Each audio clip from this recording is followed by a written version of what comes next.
Assalamualaikum warahmatullahi wabarakatuh. Salam sejahtera untuk kita semua. Semoga teman-teman selalu dalam keadaan sehat walafiat. Pada kali ini saya akan membahas tentang sebuah jurusan yang jurusan ini cukup langka di Indonesia. Kenapa saya bilang langka? Karena jurusan ini hanya ada di 2 kampus. Jurusan ini adalah jurusan teknologi nuklir. Itu mungkin cukup asing ya terdengar di telinga kita, karena memang ya hanya ada dua kampus di Indonesia yang ada jurusan ini. Jadi supaya teman-teman tahu tentang jurusan itu, saya akan membahas dengan teman saya yaitu Arya Nikosa. Dia adalah seorang mahasiswa di Sekolah Tinggi Teknologi Nuklir Batan di Yogyakarta. Jadi tonton video ini sampai habis.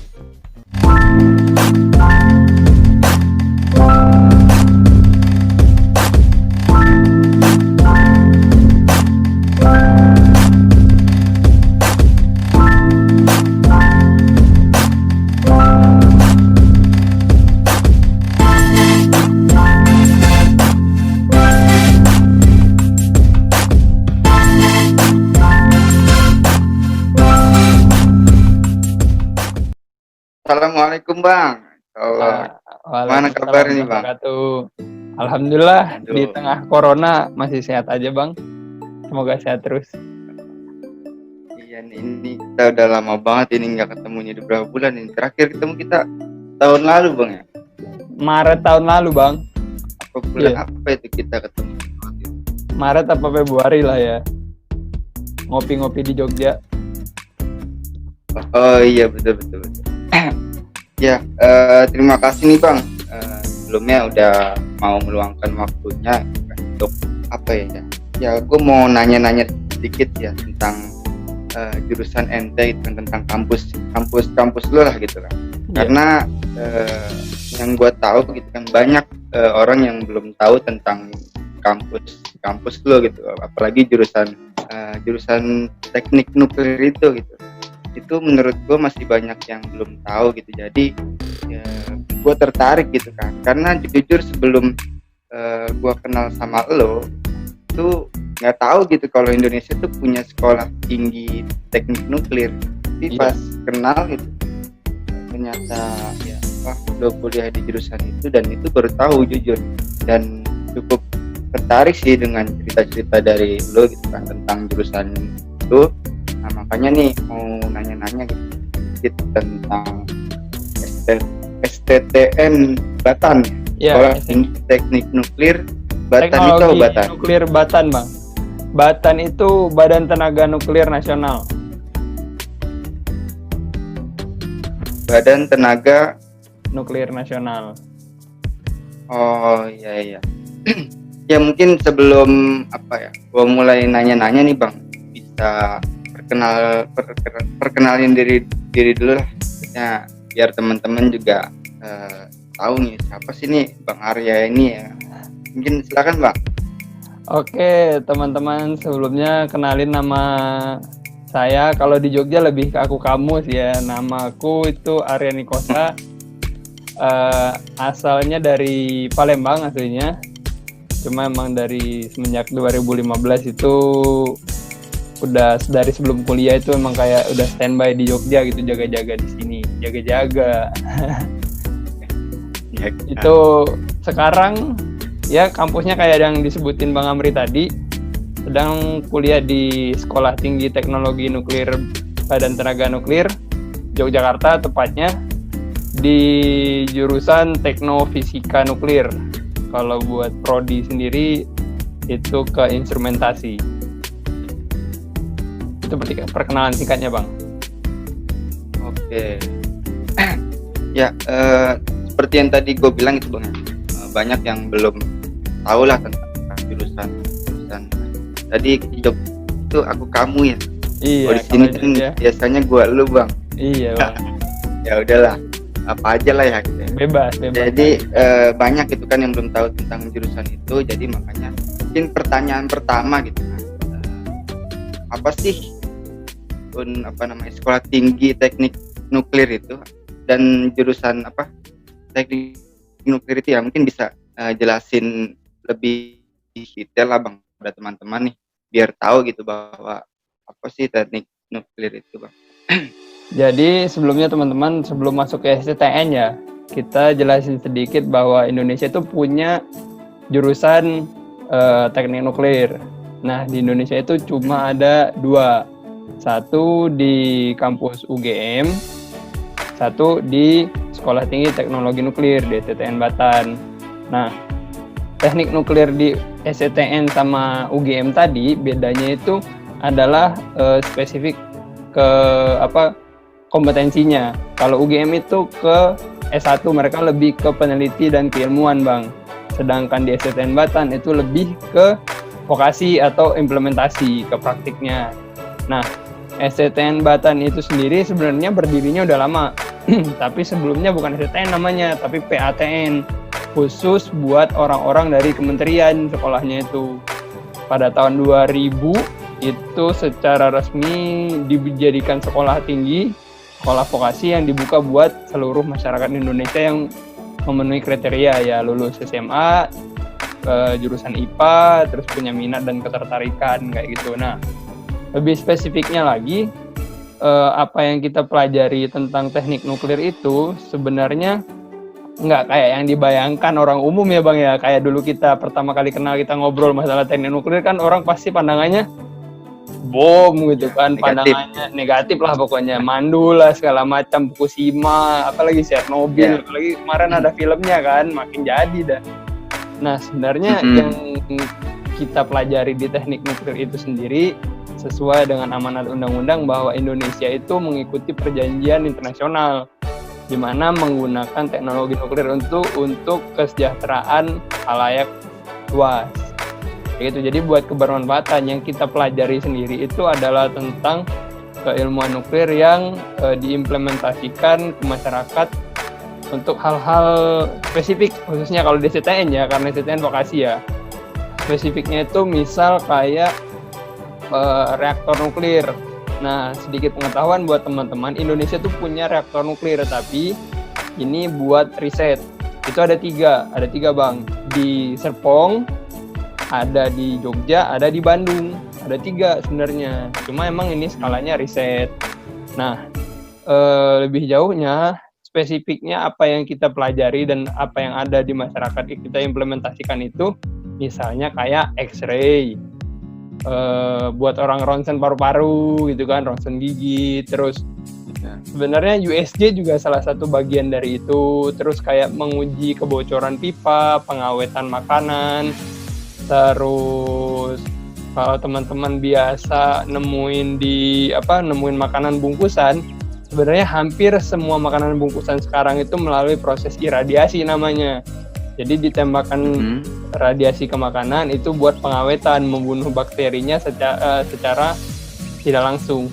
Jadi semuanya itu murni tanpa penambahan bahan-bahan apapun. Itu yang ada di Indonesia sebenarnya Bang. Tadi apa lagi tadi itu? Kalau tentang STN ya, sekarang ngerujuk ke STN. Kalau ke STN Batan itu sendiri, STN itu punya 2 jurusan dengan 3 prodi. Itu ada teknokimia nuklir, ada teknofisika, itu buat jurusannya. Nah, prodinya sendiri, fisika dibagi 2, itu ada elektronika dan instrumentasi, yang ngurusin software, yang ngurusin peralatan elektronikanya. Terus ada elektromekanika, yang diurusin itu adalah hal-hal mekanis kayak ngebangun turbin, terus benda-benda yang wujudnya gede-gede lah pokoknya, yang benda wujudnya nyata gitu. Nah kalau kimia sendiri itu yang ngurusin reaksi. Terus udah ya, itu aja kayaknya kalau buat perkenalan STN itu apa gitu Bang. Tadi kan sempat nyinggung tuh Bang ya, Bang Arya sempat nyinggung memang mindset yang ada di masyarakat itu bahwa nuklir itu berbahaya gitu kan, ada filmnya dan segala macam. Nah, Iya. ini apa namanya, menurut saya cukup menarik gitu kan. Apa sih alasan atau motivasi Bang Arya gitu kan untuk memilih jurusan itu, sedangkan mindset yang ada di masyarakat itu ya nuklir itu berbahaya gitu. Karena ini kan sebuah keanehan sebenarnya, pasti ada sesuatu yang apa namanya menarik banget lah untuk Bang Arya memilih jurusan itu. Kira-kira apa Bang? Jadi sebenarnya dulu waktu awal-awal daftar pun masih sempat agak takut-takut Bang, karena masih rumor-rumor nggak jelas kan, apalagi 2015-an itu internet belum kayak sekarang. Bagi saya tinggalnya di Palembang kan, bukan di Jawa, jadi informasi itu masih lumayan minim sebenarnya. Nah, karena ketertarikan itu malah jadi penasaran sebenarnya, kayaknya menarik buat dipelajari. Terus setelah setelah makin tertarik, makin cari tahu tuh. Nah, sebelum kita bahas kenapa motivasinya, kita kayaknya perlu sedikit singgung kesalahpahaman di masyarakat. Kesalahpahaman di masyarakat ini sebenarnya karena yang masyarakat serap itu informasinya setengah-setengah. Jadi kayak Chernobyl, ya biasalah media kan cari konten nih. Yang diangkat tuh yang jadi perhatian orang, sisi negatifnya. Padahal kalau mau dibandingkan ya, angka kematian akibat Chernobyl sama corona sekarang jauh gedein corona. Terus kayak apalagi ya, kayak bikin mandul kan, bikin mandul. Sebenarnya itu tuh teknologi nuklir yang benar-benar konvensional, zaman dulu banget, zamannya awal-awal Einstein dan kawan-kawannya neliti kan, itu mereka kan kayak nguji itu butuh sampel langsung gitu loh. Jadi kita tuh diajarin bahwa benar-benar orang zaman dulu yang peneliti-peneliti yang benar-benar punya interest di dunia nuklir itu nguji dirinya sendiri buat keilmuan. Nah, terus kenapa jadi motivasi buat saya sendiri daftar ke STN ini kan, terutama ke jurusan teknik nuklir. Itu karena saya cari-cari informasi, cuma ada 2 di Indonesia, makin tertantang dong istilahnya. Wah, keren ini cuma ada 2 kan. Terus lihat lagi spesifikasinya, oh kalau dari UGM itu dia keilmuan, peneliti, kalau di STN orang praktis gitu kan. Wah, kayaknya lebih seru kalau praktis di lapangan gitu. Makin semangat di situ motivasinya, Bang. Terus setelah menggali informasi, ketemulah jurusan saya sekarang itu teknofisika nuklir. Ternyata di teknofisika itu yang dipelajari juga banyak mengenai pemrograman, terus bikin peralatan yang kayak saya bilang tadi, X-ray, bikin buat pengawetan makanan. Buktinya manfaat yang dibuat di Indonesia, apalagi yang terbaru ya. Yang terbaru itu banyak kayak peningkatan kualitas bibit tanaman, makin istilahnya manfaatnya itu makin terasa ke belakangan ini di masyarakat. Nah, itu yang benar-benar bikin jadi makin interest, Bang. Ada lagi selain itu Bang? Cukup? Apa ya? Jogja sih satu lagi. Waduh. Iya. Ya, pas banget ya, kota pendidikan. Iya, Bang. Nah, tadi kan dibilang kalau jurusan ini gitu kan, atau kampus ini cuma ada 2 gitu kan, di UGM dan di STT Batan nih. Ya. Berarti enak gitu Bang ya, pesaing untuk dunia kerja itu semakin dikit gitu Bang. Begitu nggak Bang? Ya, apa ya? Iya sih, kalau buat di bidang yang spesifik Bang ya, dibuat bidang kenukliran, itu bener-bener ya itu, jadi kayak ya saingan kita ya kakak kelas kita, adik kelas kita, teman kita, udah gitu-gitu aja. Kalau buat di bidang yang sama ya, tapi punya kelebihan Bang. Apalagi udah di UGM ini khusus untuk penelitiannya gitu ya. Betul. Saya lebih fokus penelitiannya, dan STT Batan ini lebih kepada prakteknya. Itu kan makin udah satu kampus aja tuh, berarti kan pesaingnya gitu kan. Nggak kayak aneh kan jurusan hukum, waduh di mana ada saing. Di mana saing. Kompetitornya banyak. Tapi kan berbicara tentang pesaing gitu kan, artinya ini tentang pekerjaan gitu ya. Kira-kira dari jurusan itu prospek kerjanya itu mana aja sih Bang? Atau apakah hanya sebagai kayak peneliti tentang nuklir itu yang di Serpong, atau bagaimana sih? Atau kira-kira mungkin ada apa namanya, suatu hal yang ada di masyarakat itu yang berkaitan dengan apa yang dipelajarin. Nah, ini sebenarnya yang paling paling enak buat dibahas, Bang, ya. Jadi pertama tadi Ya, kelebihannya itu ya, buat di bidang yang sama pesaingnya sedikit. Terus kita komparasi sedikit nih antara SCTN sama UGM. Kalau di SCTN ya, Batan, karena kita orang-orang teknis, kita ini begitu mau lulus nanti bulan September saya ada itu sih, ada apa kayak training gitu kan, training buat mendapatkan SIB, surat izin bekerja sebagai petugas proteksi radiasi. Nah, hmm, hal-hal yang kita pelajari di kampus itu sebenarnya selain mempelajari yang spesifik tentang kenukliran, kita juga belajar tentang hal-hal umum, Bang. Kayak saya kan apa elektronika instrumentasi. Jadi sebelum kita belajar tentang elektronika dan instrumentasi yang dipakai di dunia kenukliran, kita belajar hal umum dulu, punya dasar dulu. Punya dasar, terus baru kita belajar hal yang spesifik. Jadi kemampuan kita bisa dibilang double sebenarnya. Kemampuan kita juga bisa dibilang double. Jadi kayak misal kita mau kerja di rumah sakit ya misalnya. Orang rumah sakit itu butuh petugas proteksi radiasi buat ngawasin X-ray-nya mereka. Mereka juga butuh engineer buat ngelola peralatan mereka. Jadi dua posisi ini bisa kita isi sebenarnya, bisa di mana aja. Terus kalau buat di masyarakat sendiri, secara langsungnya ya, memang mungkin agak susah kalau berkenaan dengan pekerjaan statusnya ya. Cuman kelebihannya orang kenukliran karena punya pengetahuan yang bisa dibilang hanya dimiliki beberapa orang, itu bisa menciptakan hal baru di masyarakat. Jadi kayak bikin apa tadi pengolahan teknologi pangan misalnya, karena kita paham tentang oh ada loh bidang keilmuan nuklir yang bisa bikin bibit padi ini jadi lebih berkualitas. Nah, itu produknya ini namanya produknya Sidenuk, nasi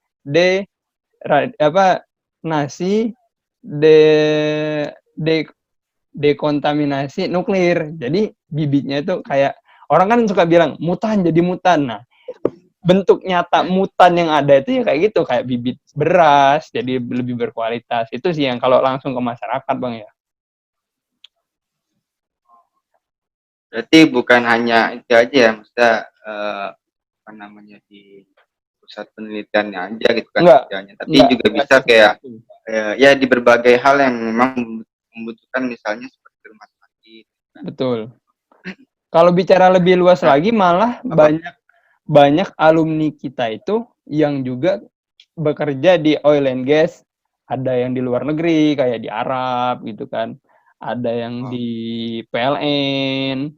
Ada juga yang kayak apa sih model-model pembangkit listrik yang di Jepang juga kan punya PLTN kan. Jadi bisa ke luar negeri juga kalau kita istilahnya selain kompetensi skill, kita punya kemampuan bahasa yang bagus, itu malah makin kecil persaingannya, makin enak, Bang. berarti kalau ente sendiri punya ini apa keinginan untuk keluar? Kayaknya kalau aneh sendiri lebih itu sih, lebih ke mengembangkan potensi dalam negeri. Baru nih nasionalis sejati ini. Iya, cintailah produk-produk Indonesia. Iya.